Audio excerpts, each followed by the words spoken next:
remuk hati seorang ibu, hancur harapannya. Tangis haru isi catatan Putu Satria Taruna STIP tewas dianiaya senior, ingin mengangkat derajat keluarga. Ibunda Putu Satria Ananta Rastika, 19 taruna Sekolah Tinggi Ilmu Pelayaran STIP, Jakarta yang tewas dianiaya senior tak mampu membendung tangis setelah menemukan cacatan tulisan putranya. Kabar meninggalnya Putu Satria, tentu membuat keluarganya di Bali terpukul dan tak menyangka. Ada satu hal yang membuat perasaan ibu korban, Ninengah Rusmini saat ini kian terpukul.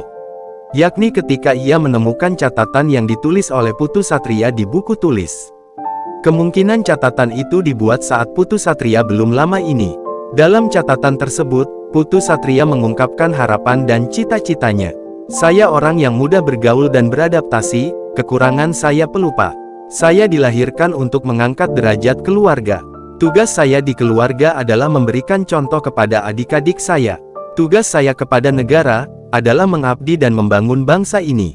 Tugas saya untuk diri sendiri adalah, menjadi seseorang yang bermanfaat pada lingkungan. Demikian catatan Putu Satria yang ia tulis dengan tulisan tangan. Membaca catatan itu, Nengah Rusmini tak kuasa menahan tangis.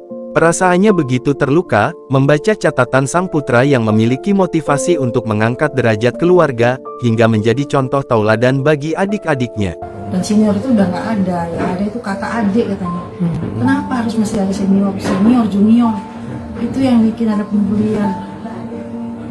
Kalau kakak adik itu adanya cinta kasih. Katanya kita mau buka-bukaan, mau melaporkan diri, ayo laporkan. Jangan sampai ada korban lagi selanjutnya.